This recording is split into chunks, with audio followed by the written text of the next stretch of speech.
Hey everyone, and welcome back to the channel.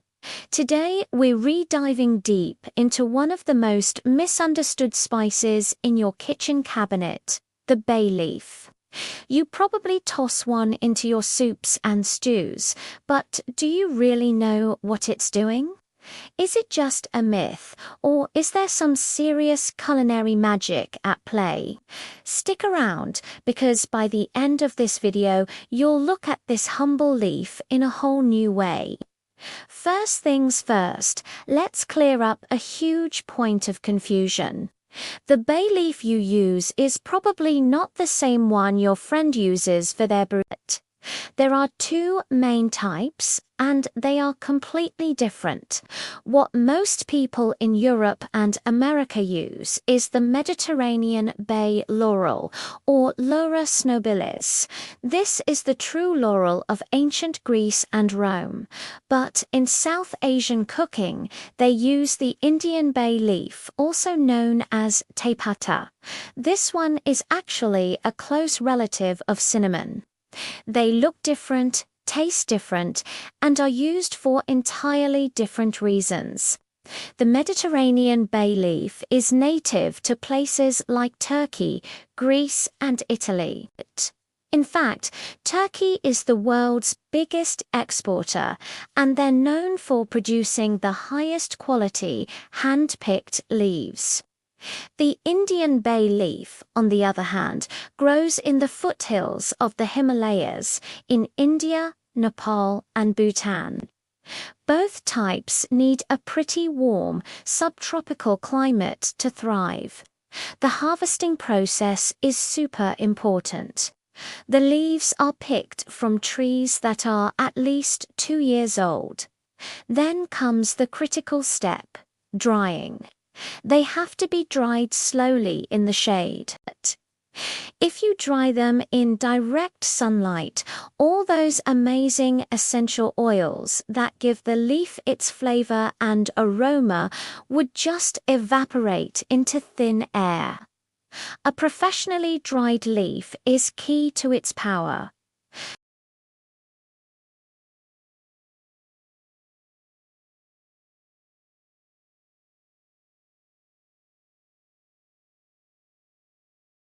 The main player is a compound called 18-cineol, also known as eucalyptus. This is where that cool, almost medicinal, camphor-like scent comes from. It's responsible for up to 50% of the oil. Then you have other compounds like linalool and eugenol, which are much more prominent in the Indian bay leaf.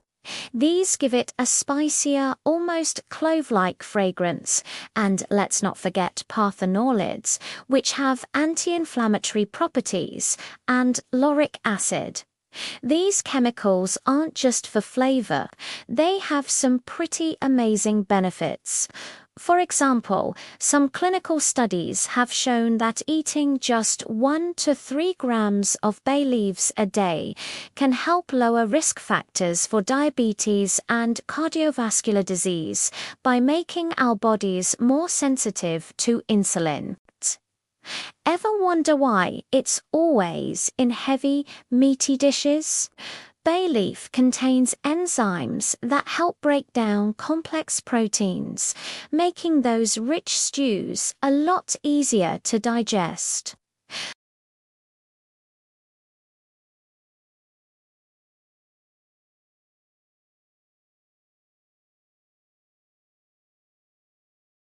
It's even antimicrobial.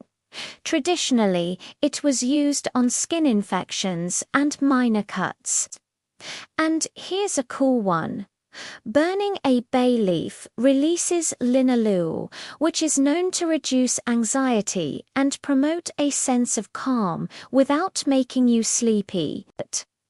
Now, before you go munching on bay leaves, let's talk about side effects. The biggest risk is actually physical. Bay leaves stay rigid and sharp even after hours of cooking. If you accidentally swallow one, it can scratch or even pierce your digestive tract. So please always remove the bay leaf before you serve the dish.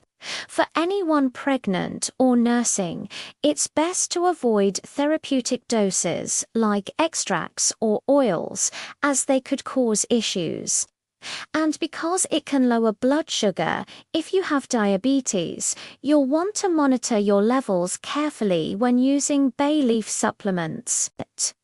For the same reason, you should stop taking them about 2 weeks before any surgery. Okay, let's get to the kitchen. How do you actually use this thing like a pro? The first rule is the slow and low rule. A bay leaf doesn't release its flavor right away. The compounds are fat-soluble and heavy, so they need time and a little bit of fat to work their magic. Here's a pro tip. Add your bay leaf right at the beginning of the cooking process for stews, stocks, or beans. And to really get things going, gently crack the leaf before you toss it in. Don't break it into tiny pieces, just a single crack to help release those oils. In Indian cuisine, it's a whole different ball game. They use a technique called tadka. The Indian bay leaf, or tepotta, is one of the first things to hit hot oil or ghee.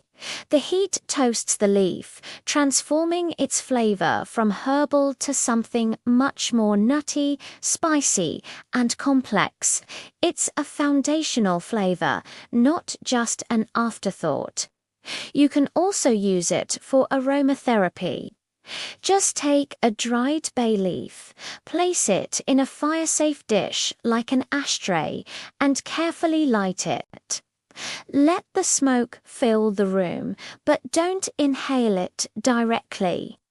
The cineol and linalool that are released can help clear your head and reduce stress. It's an ancient practice that really works. And for a professional-grade digestive aid, try making bay leaf tea. Just steep to dried leaves and a cinnamon stick in a cup of hot water for about 10 minutes. It's fantastic for dealing with heavy bloating after a big meal. So how can you tell if the bay leaves you're buying are any good? First, look at the color. You want a vibrant olive green. If they're brown, yellow, or faded, they're old and have lost most of their flavor. Next, do the bend test. A good quality leaf, when bent slightly, should release a strong, clean, and slightly floral aroma.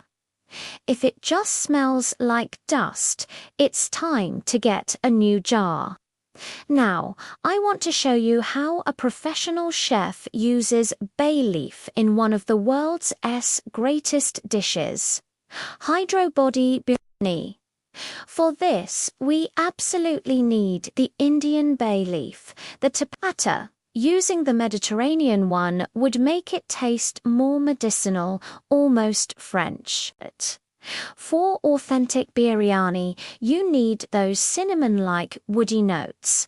Biryani is a multi-stage process, and the bay leaf plays a role in every single one. Stage 1 is flavoring the rice water. This is the secret to incredible biryani. You bring a large pot of water to a boil and add your whole spices, a couple of Indian bay leaves, star anise, cardamom, cloves, and a cinnamon stick. The water will turn a beautiful golden green as the spices release their essential oils. Then you parboil your rice in this aromatic water until it's about 70% cooked. The bay leaf oils coat each grain, giving it a foundational flavor and preventing the rice from getting sticky.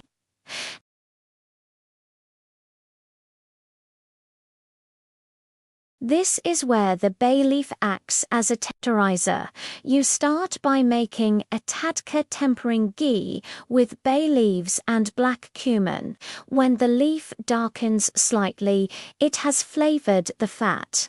Then you add your meat. The eugenol in the bay leaf helps to start breaking down the tough fibers in the meat as it sears. Even when marinating meat overnight, adding a crushed bay leaf to the yogurt mix infuses a subtle forest-like aroma deep into the protein. Finally, we have stage 3, the dum, which means steam cooking. The biryani pot is sealed with dough or foil, and everything is cooked on very low heat. The bay leaves, trapped between the layers of rice and meat, continue to release their volatile oils. Since the steam can't escape, it forces that incredible aroma from the 18 cineole deep into every single grain of rice. Here's a pro tip. Place a fresh bay leaf at the very bottom of the pot before you add anything else. It prevents sticking and adds a beautiful toasted aroma. So let's quickly recap the two main types. Mediterranean laurel is smaller, oval, with one central vein. It smells herbal and floral, and it's best for stocks, roasts, and pasta sauces. Indian teapota is longer, tougher, and has 3 distinct vertical veins. It smells like cinnamon and cloves and is essential for biryanas, dals, and rich curries. And one last professional trick: in high-end restaurants, chefs often tie the whole spices, including the bay leaves, into a small muslin bag called a bouquet garni. This infuses the dish with all the flavor, but allows them to easily remove the spices before serving, ensuring a perfect, elegant dining experience. So there you have it. The bay leaf is so much more than just a random leaf you throw into a pot. It's a complex, powerful, and versatile ingredient with a rich history and some serious science behind it. I hope you've learned something new today and feel inspired to use bay leaves with more intention in your own cooking. Let me know in the comments how you like to use them. Thanks so much for watching. If you enjoyed this video, please give it a thumbs up and subscribe to the channel for more deep dives into the world of food. See you in the next one.